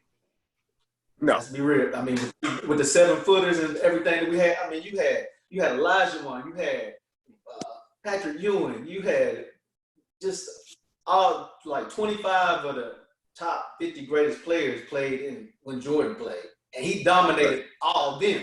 So, you know, it's like who you dominated when you dominated, because like, so that's the thing for me. It's like, how did you dominate? Who did you dominate? It's like on Last Dance, Mike told Magic, he said, man, I'm gonna give it to Clyde tonight. You know, and came out hitting like 6 straight threes. Wop, wop, wop. And he ain't even shoot no threes. But that's just how he dominated players. The way he dunked on Patrick, and you know, I mean, just the way he, I mean, I would know, you know, I like Jordan. It's just the way he dominated. That's what made, I mean, because I mean, you got Wayne Wade, you got probably KD. I mean, what you got a handful. All right, but you just got a handful of players right now. But back then, it's how you dominated, who you dominated. To me. Nah, that's a good analogy. All right, Ty, what's up? What you got? With me, with the GOAT, man, I always realize, you know me, I don't believe in opinions. Like, everybody got them, but I don't go by opinion. You know, I got the philosophy of, oh, men lie, women lie, but numbers don't. So when you go by the greatest, they go by numbers as far as stats.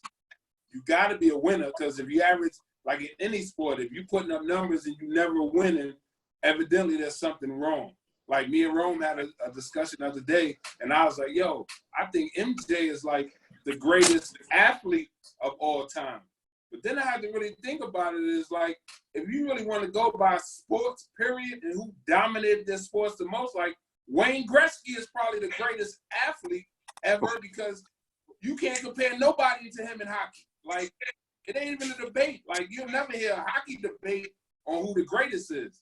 But you'll hear a debate in basketball, baseball, football. There's always debates, you know what I mean? But in hockey, like Wayne Gretzky, it is not even a discussion who's the greatest hockey player. But one thing to be the GOAT, you have to be a winner. Like numbers, you got to put up numbers, but you got to win. And like I said, you got to win to be in the GOAT discussion, period. Yeah, that's a good point too. All right. Yeah, very good point. Vaughn, it's on you. With me, I mean, I keep it simple, man. And when we talk about GOAT, we talking about the greatest. So to me, it's more of an individual thing. And I agree with Ty that if it's an individual thing, you got to go by the numbers. You know what I'm saying? And I understand everybody talk about rings and everything like this. And one thing they say about Jordan, they say Jordan 6. And I'm like, well, why not Bill Russell? How many rings he won? But you never hear Bill Russell name in that. You hear Jordan, they'll bring up championships, but they won't bring up Russell's and his championship. So I don't understand the championship thing. So for me, you got to go back to the numbers. Where you at with your numbers at the end of the day? Right. No doubt. Right. That's what you got? Good point. Yeah. That's what I'm going. Give me the numbers, man. All right, so I'm the last one. So listening to all of y'all made some great points. I think it's a combination of course, like it's numbers and it's rings. You know what I mean? Like there's a lot of players that put up great numbers, but they're not winners. But I also look at the totality, like the reason why I like Peyton Manning and why I had him so high, because I've realized that those Colts teams didn't have good defenses. So although he was doing everything that he could do, Patriots just had better teams. So that's why I would take him over Manning, because I said if we flip-flop them and put them on opposite teams, we'll see who's really that dude. I seen Manning teams far with he really didn't. Defense is so important, and people continue to forget those Patriots teams had great defenses. When it comes to sports like basketball, man, the reason why I got LeBron up there, I could never put him over Jordan. Jordan is just that dude, as I stated earlier, man. When Jordan plays against another superstar, and this is just not for LeBron, this is for everybody that played in the NBA. I've seen other players be canceled out. Like, you do good, I do good, we cancel each other out. I have yet to see somebody cancel Jordan out. Right. He's not the ones going, whether you Bird, Magic, Isaiah, it don't matter. When he was losing to the Pistons, he was still getting 40. When he was losing to the Celtics, 63, 49. So I think when it comes to the GOAT, it's a combination of winning and stats. So that's what I got. Right. Yeah, Mo. The reason I didn't put winning in there is because, like I said, you know, looking back at Ali, I mean, he wasn't even the champ for most of his career, but he was still considered the greatest. Because, you know, I mean, just how he dominated the sport and the impact he had on the sport and who he dominated. Because it's like, with, you know, everybody say Russell, but come on, who did Russell play against? I mean, he played against Wilt, and that's about, you know, I mean, who else? It was like 6 teams in the league back then. You know? It was 8 teams in the league back then. So, it was 8 teams. So, yeah, Russell, you know, Russell was winning because he's a better team player. He was a better team guy, you know? Right. And like they go back to Ori. Ori got 5 or 7 rings. So, I mean, that's why I didn't even want to put winning in there, because it's like, I think just the impact, who you dominated and how you dominated. No, that's, I mean, that's, but like Vaughn said, though, if, you know, if you're going by GOAT, it's an individual accolade. So that's why, you know, like Ali is considered one of the greatest of GOAT, because if not, it would be Floyd Mayweather. He never lost. Or Mike Tyson. You know, Mike Tyson. Or, you know, how they, hey, they going to bring Rocky Marciano out of there, but listen, right. Hold up. I'm glad you mentioned that about the greatest in boxing. I got a different take on that. I mean, this is no disrespect to Ali, because he said he was the greatest, and people underestimate Floyd Mayweather's career. There's no champion in any weight class that has beaten more champions than Floyd. And see, he made it so easy that they criticized him for winning so easy, for dominating everybody that he faced. And the thing about it is that, and if anybody know boxing, after Floyd, once he broke away from Bob Arum in him, his hands started to be bad. Floyd used to knock everybody out until his hands got bad. Then he just basically sweet science and just beat everybody. People don't really think. I'm gonna name some people he beat, like the win or whatever. Canelo, Pacquiao, Maradona twice, Sugar Shane, De La Hoya, I mean, what's the dude that knocked out Pacquiao? Manuel Marquez, Fab Juice. If you go and people realize all of the dudes that Floyd beat, you go back and you be like, yo, he dominated these dudes. Like, these dudes was nice, but he looked like they were C fighters. Right. Hey, Ron, the funny thing I always say about, he never lost, and still ain't nobody. They don't really talk about Floyd like that, even though he was a proven winner. Because they said he was a defensive boxer, you just couldn't hit him. I mean, that's part of boxing. You can't hit what you can't see. That's part of right. What I was saying, like with Mayweather, like I said, the reason why I don't believe in opinions is for the simple fact is that's why Mayweather gets the criticism that he gets, because people tell you how they feel about him. But if you look at it like, I'm going by boxing, listen, the man never lost. And when I say never lost, meaning that if you really think about the Mayweather career, he probably didn't even lose too many rounds, not just fights. How many rounds in his career? You know what I'm saying? And never been dominated. Never been knocked down. And at the end of the day, he got all the money. Like, I mean, like, how is he not the greatest of all time? Like, he did it the right way. And like, people don't realize, fighting is when men and you stand toe to toe and just punch each other in the face back and forth and see who can take the most punches. But boxing is, I'm gonna hit you and I'm gonna make sure you don't hit me. and nobody did it better than Mayweather.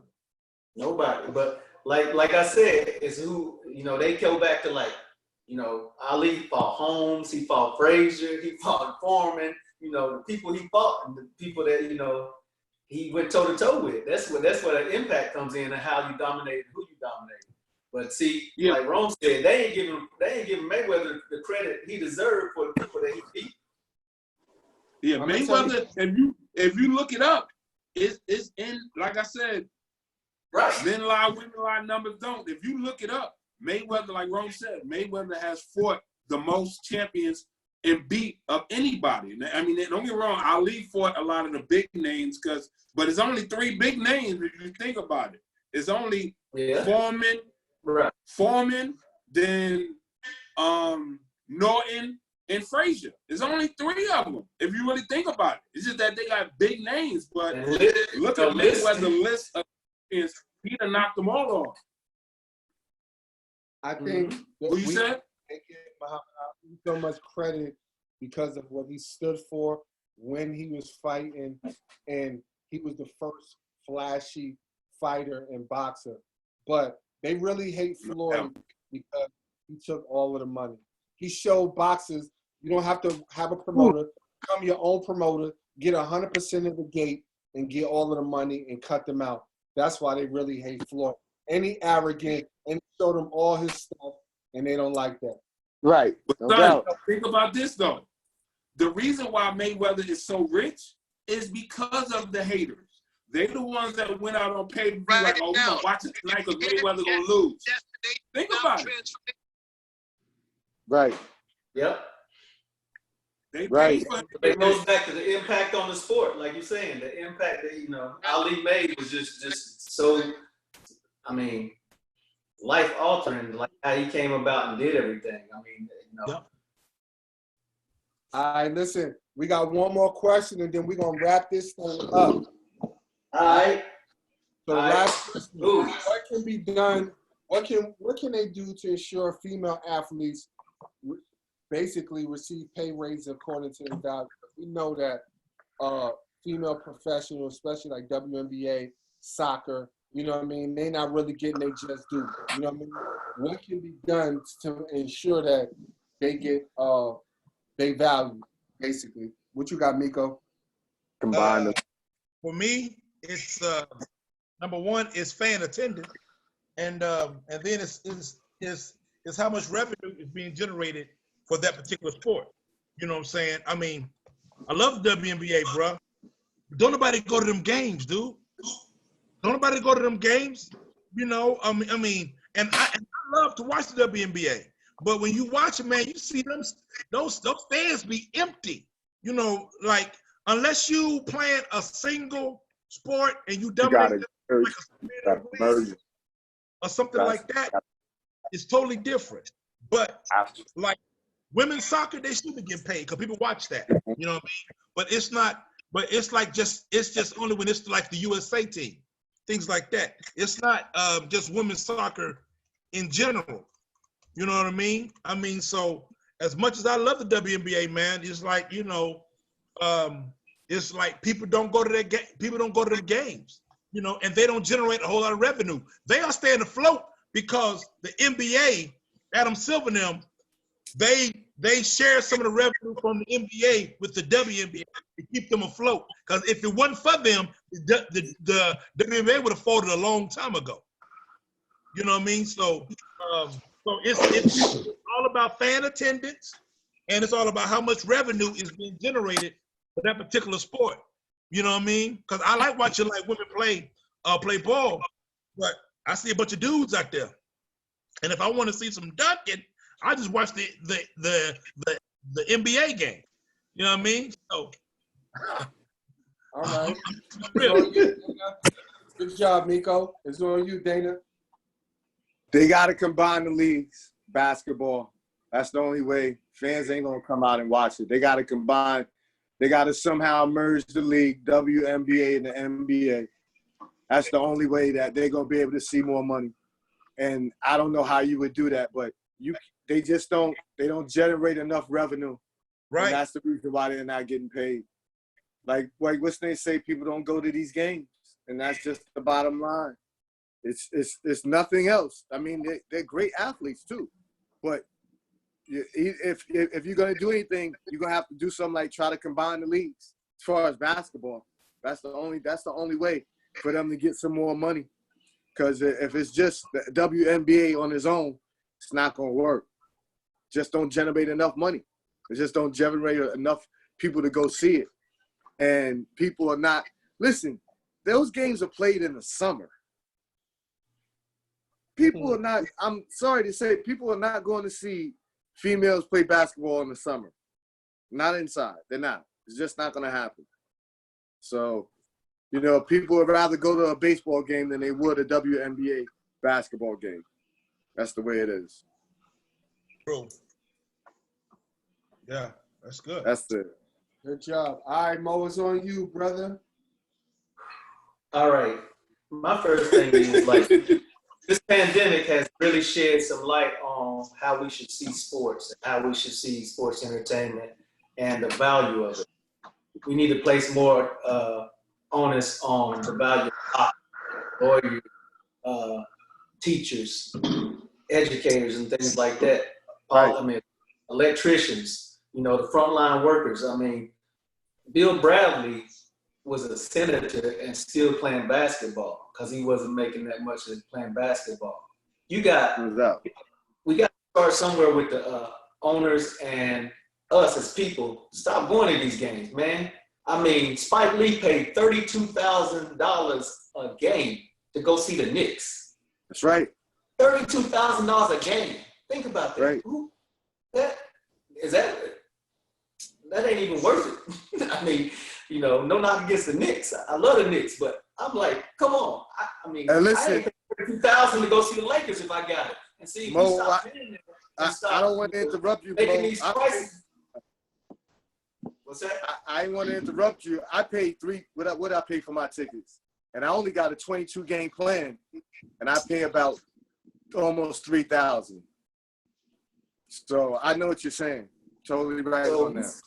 Yeah, so we stop paying these astronomical prices. The owners will have to bring these prices down as well, and then you know you got some NBA players that maybe make $5 million or make $2 million. Then they can spread it evenly, like y'all saying, and give some of this to the females, or bring that in line. I mean, make it worth everybody. I mean, because it's just been astronomical, man. The amount of money that these owners make, and then the TV revenue. I mean, for an ad or commercial, you paying $5 million for like a 30-second shot. That's no just, question. I mean, that's just crazy how the revenue and everything has been blown out of proportion as far as sports and everything goes. And now, you know, this pandemic has shed light on it. It's like, wait a minute, do we really need to be paying this? Do we really need to be doing this? Right. You know, so, man, hopefully that's if we can look at that and bring some light into it and try to level the playing ground for females as well. But I mean, till we stop going to this stuff and paying this stuff, it ain't gonna change. Right. I couldn't believe Spike Lee was paying $32,000 a game. I mean, I know he got it. Not to watch them, please. Right. No disrespect. No disrespect, Mom. Can't do it, brother. Not for no niggas. Yeah, I know. Yeah, I know what you're saying. I mean, not for nobody. For me, I can't Look, the TV at home is good enough for me, brother. I'm telling you. I wouldn't pay $32. That's what it's about to be for me, brother. It's about to be the same thing for me. I got season tickets for the Jets, the Mets, and the Knicks. All that's about to stop. Yeah, I wouldn't pay real talk. I wouldn't pay $32 to go see the Knicks. 32. All right, we got time. We got time next. We got time. Oh my. He go crazy. Hey, I just think that basically what it is that it's simple. Like the women ain't gonna never make as much money as the men because they're not bringing in as much money. And you know what I mean? Like, don't get me wrong, they could get a great deal. Like, okay, that's just like saying, okay, we get the same deal. We both get 50% of the gate. But your gate bringing $8 million, my gate bringing 100,000. Who you think going? You know what I mean? So it ain't gonna never be equal. I think they might equal as far as percentage. Like, you know, we get the same percentages, the much money as you bring in, but the money ain't gonna never be the same because they don't generate the same. But like I said, man, it's two different ways you can look at this pandemic thing with sports. Like Mo said, oh, with the, you know, with what's going on, you realize how you don't need sports. But on the other hand, man, it's like people need sports, man. Sports brings people together. Like right now, to me, if we didn't have sports and music, the separation in the world will really be a whole lot worse because music brings people together. Sports brings people together. Other than that, there's really nothing else that goes on in the world that really bring people together but sports and music. So we need that. You know what I'm saying? We need that bad. Yeah, I wouldn't say that we don't need it. Yeah, I wouldn't say we don't need it, but I'm just saying it needs to be prioritized. I mean, the pay and all that stuff and how much we pay to go see these games. That's what I'm talking about. You know, yeah, we could still have the sports and play the sports, but it's just the money we spend on the sport is what needs to be like, you know, I think brought down, because I mean, this is. But think about it, money, the price of things always go by, you know, supply and demand. You know what I mean? It ain't about, think about it. If they say right now, they're gonna make every game $50, right? You know how many people want to go to the game, but they're gonna pay that $50. Then when they raise it, they can say, okay, next week it's $100. Then it's gonna be a fight for that. So it's all about, they just use the people to dictate the price, just like these NBA players. The reason they make all that money, and I really don't like when people be like, man, NBA players get paid too much. No, they don't. They don't get paid too much. They get paid a percentage of what they bringing in. Believe me, if somebody put me down and said, man, you nice, let me sign you to $100 million. Only reason they give me $100 million is because they know they're gonna make about $1 billion off of me. They not giving me nothing. They give me a percentage of what they know they're gonna make off of me. So I don't like it when they be saying like NBA players is, you know, they make too much money. No, they don't. Don't get me wrong. There's some players we all know that ain't really good and they wind up making more than they supposed to. But they only make a percentage of what they make, man. But we do need to take care, like you said, the teachers, the doctors, my man V Diggity. You know what I mean? Like people who out there really putting in work for us. Yeah, they definitely need to get that extra cheese for sure. No doubt. We're gonna go with Vaughn. Go ahead. What you got, brother, on this? Oh, this is gonna be real quick. I don't have a clue, B. I don't watch women's sports, B. I don't watch it. So I really don't know this. So that's gonna be quick. I don't know. I couldn't tell you who's the nicest female right now. I have no idea. No idea. So that's your answer. I'm good. So that's your answer. You sticking to it, B? Yeah, I don't know. I don't know. I don't know. So I raised this question because I thought of women's soccer, right? I didn't use basketball for that particular reason. Right. Women's soccer actually brings in more than men's soccer. Like our women's national team brings in way more than our men's, but they're not treated the same. Oh, that's dirty. That's dirty. So, although we know in basketball, of course, our men is not even comparable, but I think what they can do is, because this is a multi-billion-dollar industry, they can set aside a percentage to help out the female athletes in those sports. I'm not saying they get $1 million a year, but they could kick in an extra $30,000, $40,000, $50,000 for each player. I mean, it's not going to hurt them. So no question. But they're already kind of doing that, though. That's why I said combined. That's why I said it's got the sport. They have to be combined. It has to be. And also some of that TV right money. Mm-hmm. They make millions of dollars. But they kind of already doing that because the NBA, they are sharing part of their revenue with the WNBA. That's why Adam Silver and them, they took on because the WNBA was about to go under. Right. But the NBA took them under, like, to give them, give them a percentage of the revenue to keep them afloat. Because, like I said, they invested in the WNBA, but the WNBA they're not bringing in nowhere even 1/10 of the revenue that the NBA is bringing in.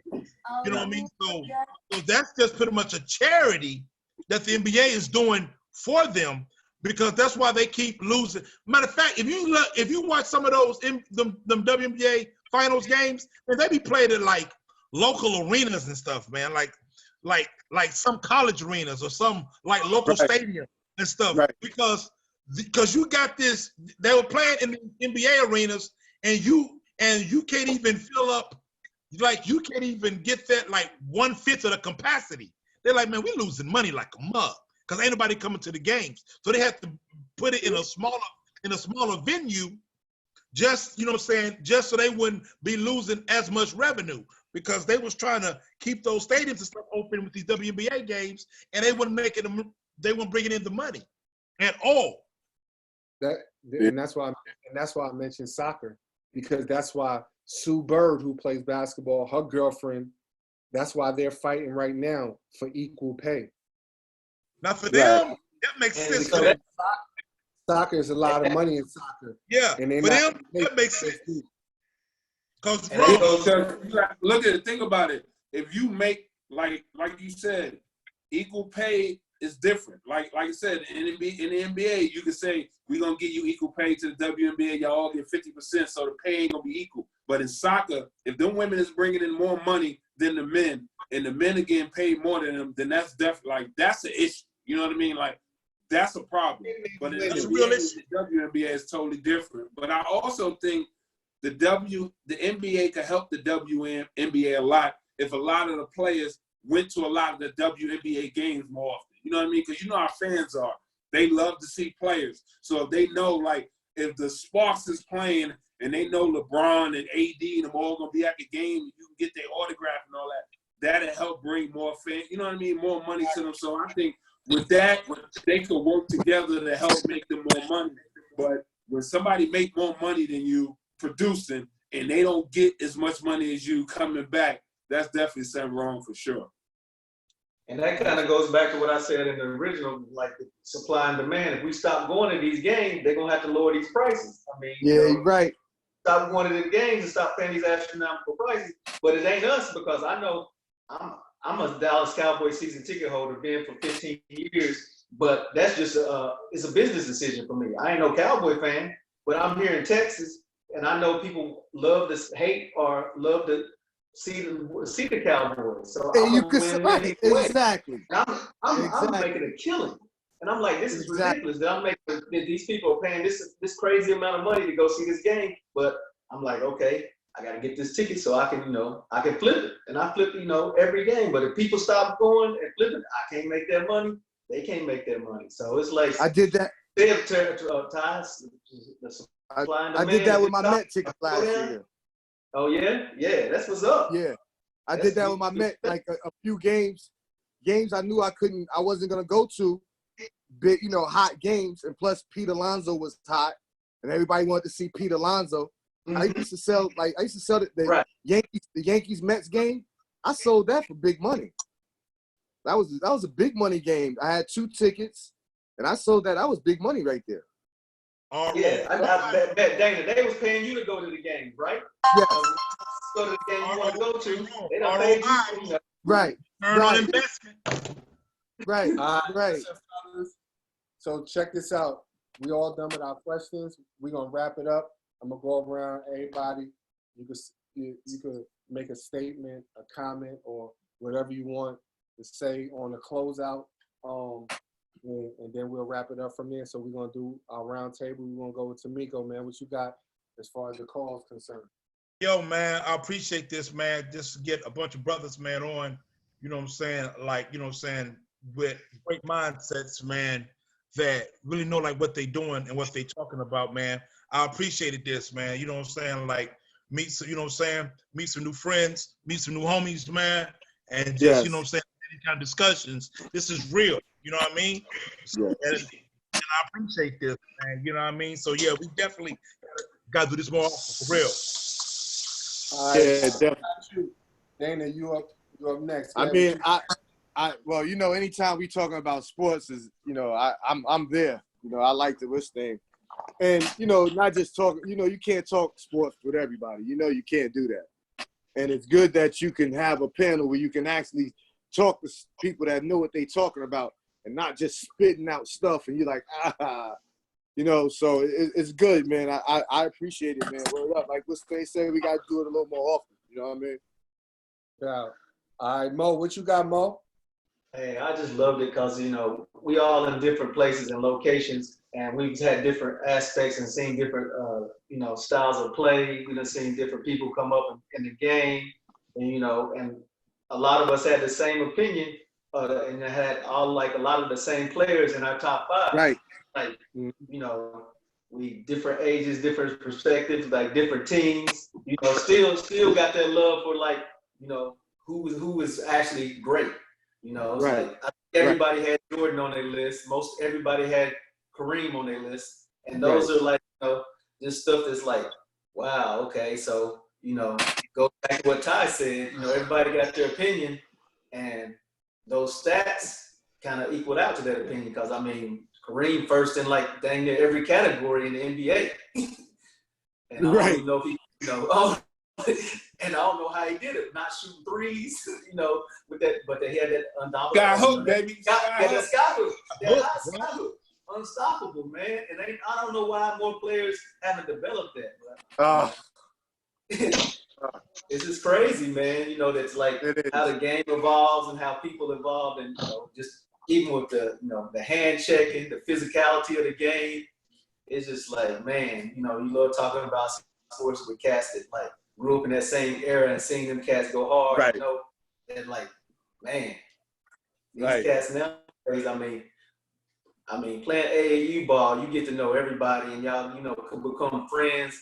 And I don't know, it kind of, to me, took away the competitive nature of like, you know, going at each other. Because some people just can't go at their boy. They just, you know, they like, hey, man, that's my boy, so we gonna, you know, we gonna play nice. Mike and them cats back in the day, you my boy, but like Magic, when he hit Isaiah, whoop, you know, they kiss on the cheek before the game started, but when the game started, you know, it was like that was it. Crazy. That was it. But you know, Melo, Wade, and all these boys, I mean, Russ is about the only one, the closest that's got that dog. Like him and Kawhi. I don't give a damn yet. Him and Kawhi ain't no dog, man. Stop. Kawhi ain't no dog. Stop it. Kawhi is a dog. That's all I know. Thanks, go ahead, man. Thanks, bro, for putting this on.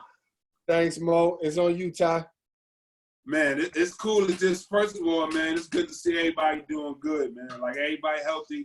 You know what Rome was going through. We getting better. So it's good to see everybody healthy. Good to talk about stuff. And like I said, with me, man, I can't talk sports or anything with people that ain't educated because, like I said, I don't really rock with opinions, man. Like, we all know sports. So everybody going to talk about it, but they also going to have a reason why they saying this person is good. It ain't like you're going to say, okay, I like the Giants, so this person, no. It's like, this person is the best. Like my man V, I know how he feel about Jordan. For him to say Jordan is top 5, I knew he had to feel, you know what I mean? That had to hurt him a lot because he knows they used to kill them Knicks back in the day. But it's good that we all can talk, all get the laugh and joke, man.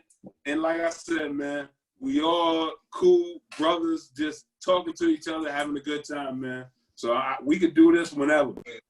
Yeah, definitely. All right, Vaughn, it's on you, brother. Yo, man, the greatest thing about tonight for me is that we all love sports. And it's our love of sports that brought us here today. I got to meet 2 new dudes that I really do enjoy. Hey, Mo and Miko, I got to get to them cookies, man. I've been letting you slide with them cookies, but I got to get to them cookies. I got to get to them cookies. But it's the love of the sport that brought us here, and like Ty said, man, people that actually love it and follow it.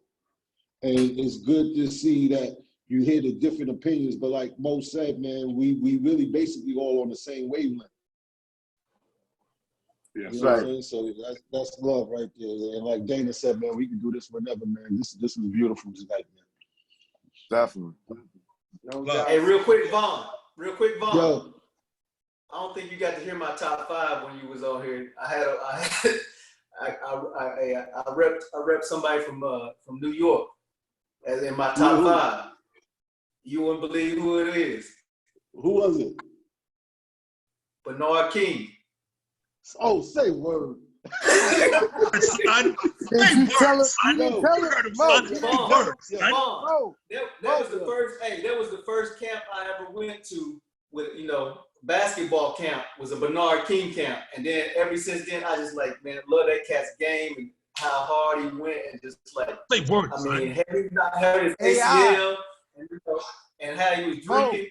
I mean, he had them problems. He was all that to me. Vaughn is an AI fan. Oh yeah, okay. Vaughn is an AI fan. I had AI in there too. Say word, son. Word, son. Hey, Miko, I still got beef with you, son. You ain't put LeBron in your top 5, son. Man, LeBron ain't even in my top 7. What do you mean? Who you put over LeBron? Lou Edwards.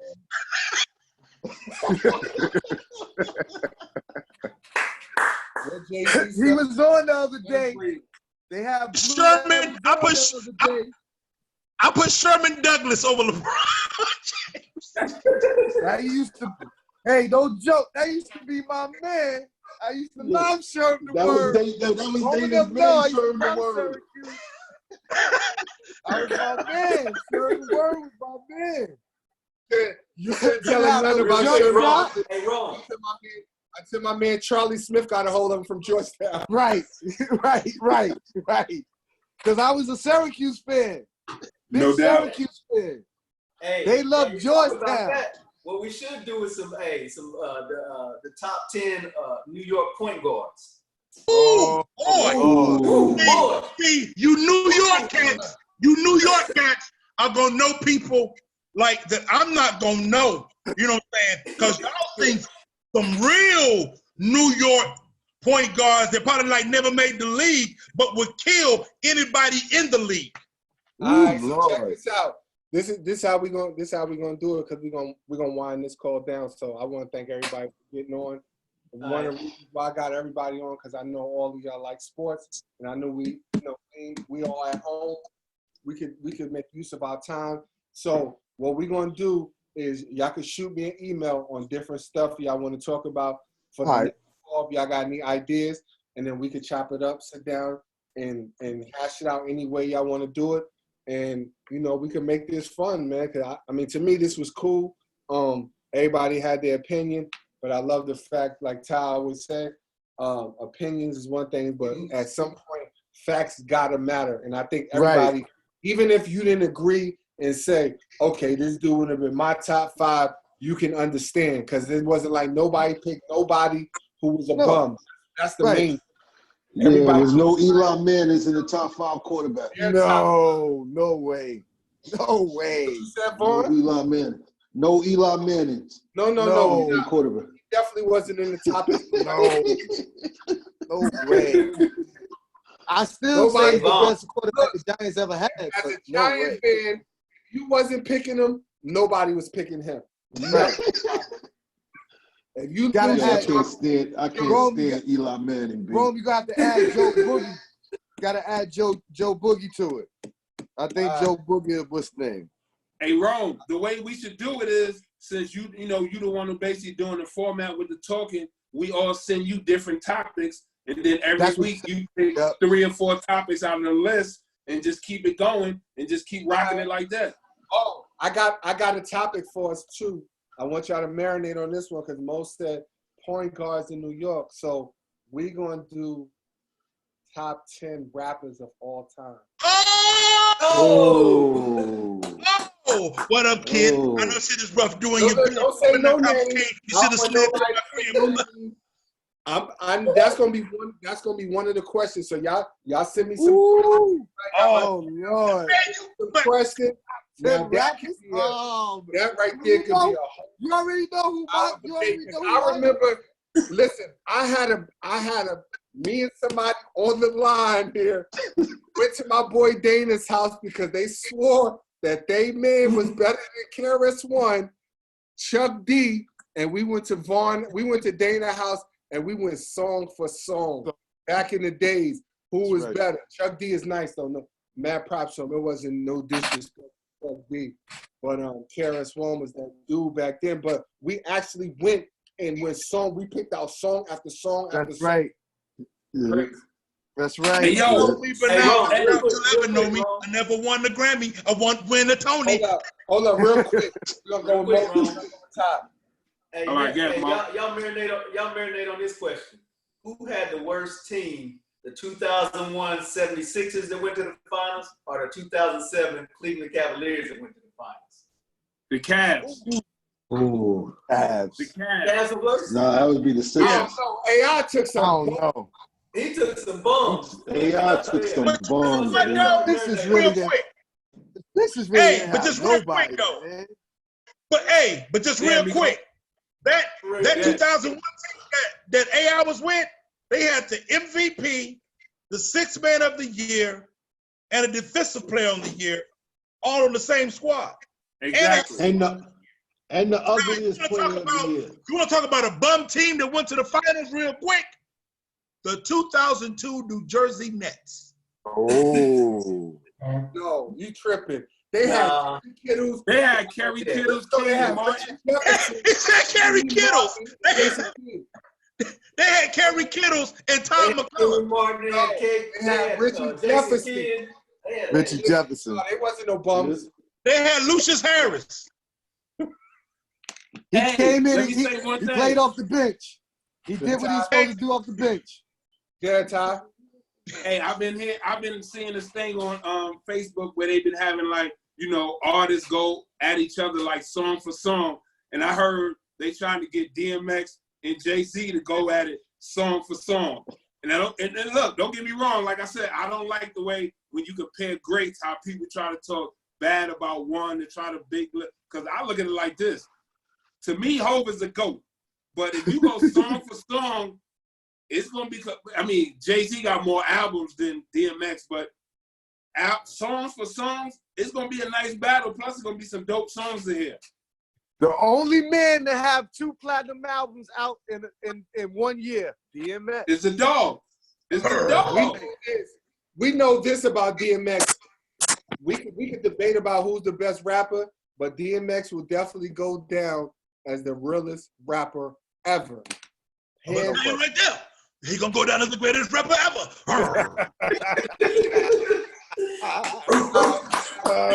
Listen up, man. It's been fun. Bro. Miko's gonna he recorded. So what I'm gonna do is Miko, good looking on YouTube, and then I'm gonna email it to every last one of y'all so y'all can check it out.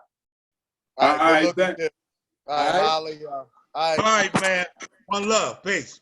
Everybody be safe. Be safe. Peace.